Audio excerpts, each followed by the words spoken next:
E, doutor, a pessoa que tem qualquer um desses diagnósticos que a gente falou, obviamente a pessoa não vai acordar um dia e assistir um vídeo no TikTok e falar, ok, tenho um transtorno e preciso tratá-lo.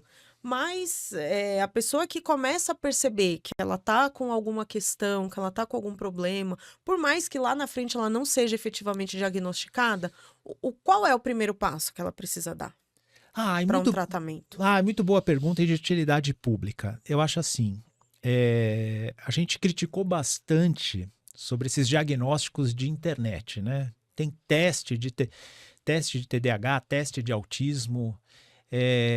Olha, eu te garanto, se eu fizer teste de autismo, teste de internet vai dar lá que eu tenho autismo e, assim, considerável ainda, né? Então, o teste diz lá, por exemplo. Você já fez?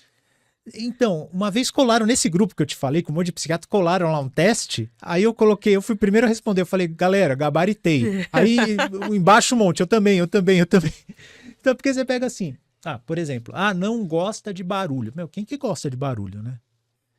Tem um restaurante que eu frequentava com a minha esposa, que eu falei, meu, não volto mais aqui, tá muito barulhento isso aqui, não dá mais pra comer aqui. Teve um amigo meu que foi pro Japão e falou, Fernando, no Japão o pessoal faz silêncio no restaurante, é impressionante. Eu falei, cara, eu queria, o dia que inventarem o teletransporte, eu vou jantar no Japão. Eu janto no Japão e E volto. volto, né? Então, não gosto de barulho.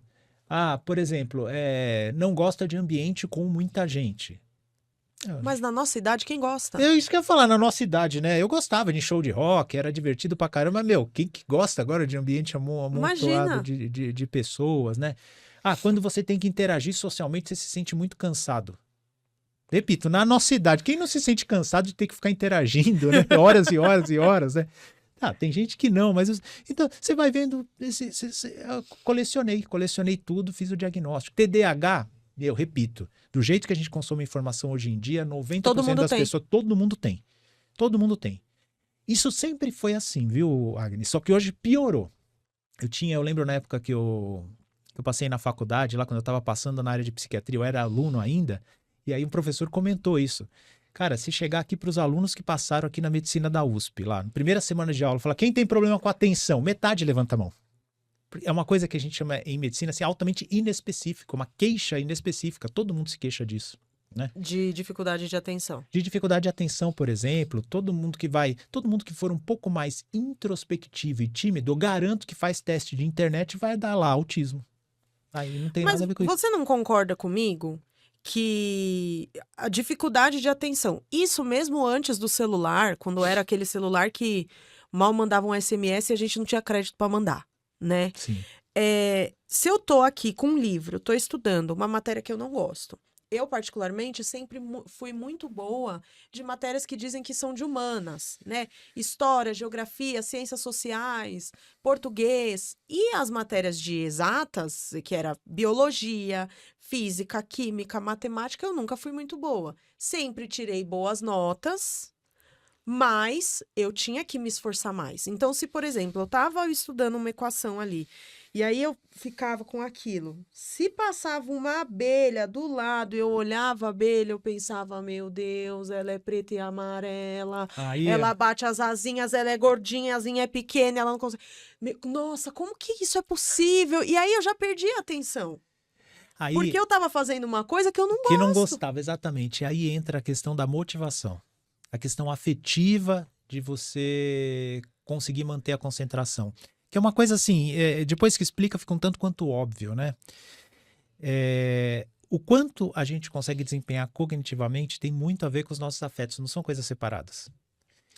Então é óbvio que se você vê um propósito bacana naquilo que você está estudando, e o propósito não precisa ser um fim em si mesmo, né?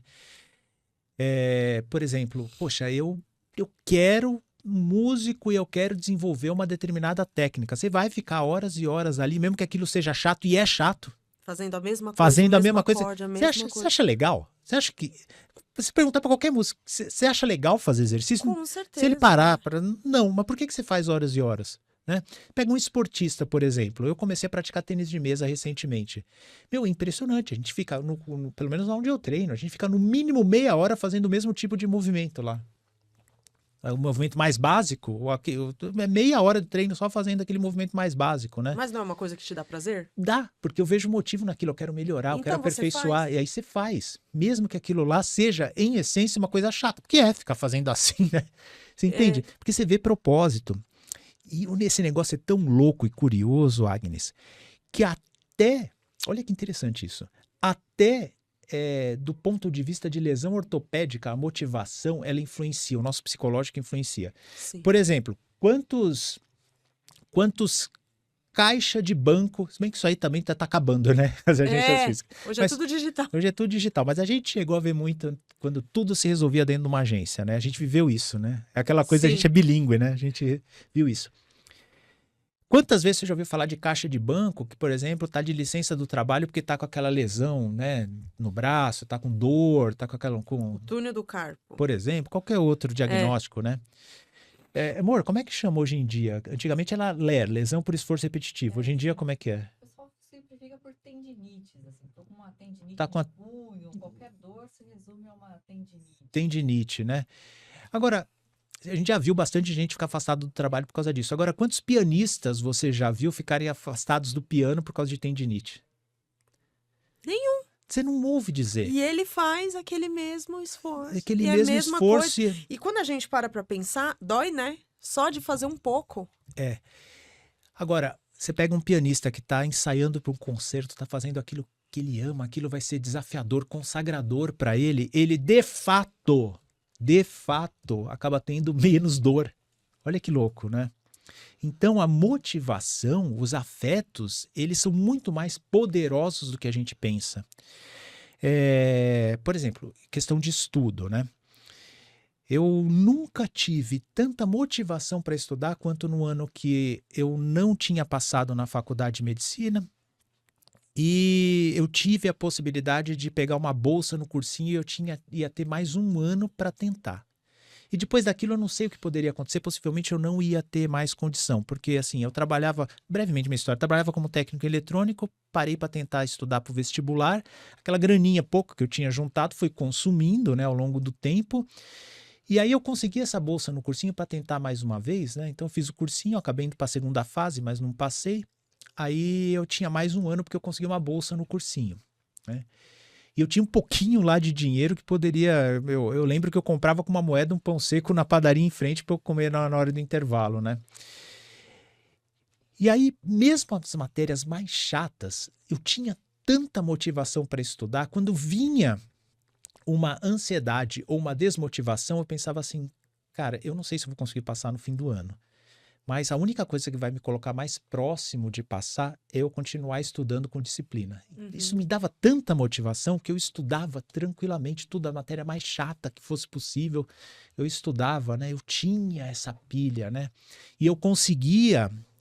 Foi uma coisa que, sim, graças a Deus, foi Deus que me ajudou, porque eu não tinha a noção que eu tenho hoje que eu sou médico, né? Sou médico psiquiatra, eu mexo com isso, mexo com emoção. Mas naquela época, Na quantos época- anos você tinha? Eu tinha quanto nessa época? 20 anos, acho. 19, 20 Então. anos. Eu entrei um pouco atrasado na faculdade. Mas eu tive esse discernimento que Deus me deu de transformar a ansiedade em motivação. Eu falava, tá, eu tô ansioso. Cara, mas ficar ansioso não vai me resolver nada. O que vai me colocar mais longe daquilo que eu temo? Porque a ansiedade é sempre algo que a gente teme, né? Sim. O que vai me colocar mais longe daquilo que eu temo? É continuar estudando com disciplina. E eu conseguia continuar estudando com disciplina. Essa era a motivação que me fazia ir em frente, né? Sim. Então, muitas vezes... E esse é um conhecimento disseminado errado que tem. Sabe aquela coisa assim? Faça o que você gosta e você não vai ter que trabalhar um dia na vida. É uma estupidez que existe. O meu ditado é o contrário. Eu falo Você assim... vai começar a odiar. Exatamente. Eu falo assim, trabalhe com aquilo que você ama, que você não vai amar mais do mesmo jeito. É isso, né? Exatamente. Então, você tem que... Às vezes, você encontra... Aí entra aquilo que eu falei. Às vezes, você encontra motivação na tarefa em si mesmo. Mas, às vezes, você tem que procurar um outro motivo. Né? Sabe, sobre trabalho, né? Isso é bastante interessante, já que aqui é um podcast de empreendedorismo, né? Isso. Eu costumo dizer que trabalho não é para dar prazer, porque se fosse para dar prazer, acho que as pessoas nem precisavam te pagar para fazer, né? Para pensar comigo, né? Ah, mas eu sinto prazer no meu trabalho. Eu acho que talvez você sinta propósito no teu trabalho. E isso é muito bacana.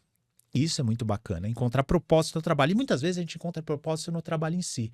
Eu, graças a Deus, quando eu vejo alguma paciente me agradecendo sinceramente, ontem mesmo eu atendi, ou anteontem, enfim, atendi uma jovem médica que tinha acabado de passar na residência e estava feliz da vida, lá na UTI dando plantão, feliz da vida. Olha como é interessante isso, né?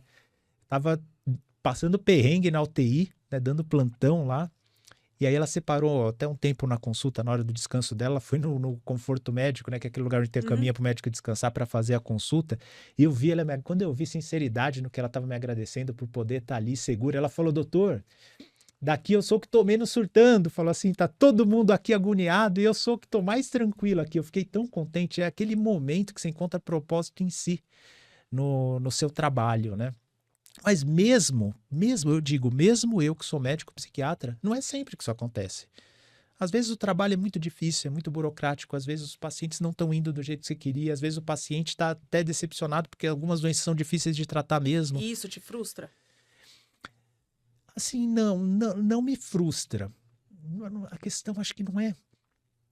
Agnes, não é frustração, é reconhecer que o trabalho é isso mesmo. Que o trabalho, na maior parte das vezes, vai ser penoso, vai ser difícil, mesmo que você goste do que você faz, né? Então, acho que frustrar, acho que talvez não seja a palavra, mas eu tenho bem claro para mim que o trabalho é penoso na maior parte do tempo. E a gente tem que encontrar um propósito para além do trabalho em si, muitas vezes. E existe um caminho mais fácil para isso? O que a gente precisa identificar? Existe uma fórmula ou não? Não existe, porque, sabe... Quem trabalhava muito com essa questão do propósito de vida era um psiquiatra e psicólogo austríaco chamado Viktor Frankl. E ele tem uma história muito, muito impactante, né? Ele era judeu naquela época na Áustria, né? E ele acabou nos campos de concentração, né? Quando eu falo nos campos, é que ele passou por vários. Ele passou por um dos que foi mais sanguinário, que foi o de Dachau. Dachau, né? E ele conseguiu sobreviver, ele foi um sobrevivente disso tudo. Quando ele saiu do campo de concentração, ele viu que, salvo engano, apenas uma irmã dele havia sobrevivido, se eu não me engano. O resto da família tinha perdido tudo, tinha perdido esposo, os pais, tudo. E aí, a partir dessa experiência dele, que ele observou que nos campos de concentração, as pessoas que sobreviviam mais frequentemente aquelas pessoas que sempre se apegavam a algum propósito maior do que elas mesmas. E no caso dele foi o propósito de reencontrar a família, que ele alimentou até o último instante, né? Aliás, recomendo para todo mundo a obra dele, né? Que se encontra algumas versões que é Homens em Busca de Sentido ou simplesmente Em Busca de Sentido. Você encontra facilmente esse livro aí, eu recomendo para dar uma leitura para todos. E ele que desenvolveu a chamada logoterapia, que era uma forma de abordagem dos pacientes centrada nessa questão do sentido para a vida. E ele pontua muito claramente, isso é uma jornada estritamente pessoal. É uma jornada estritamente pessoal, não existe fórmula para isso.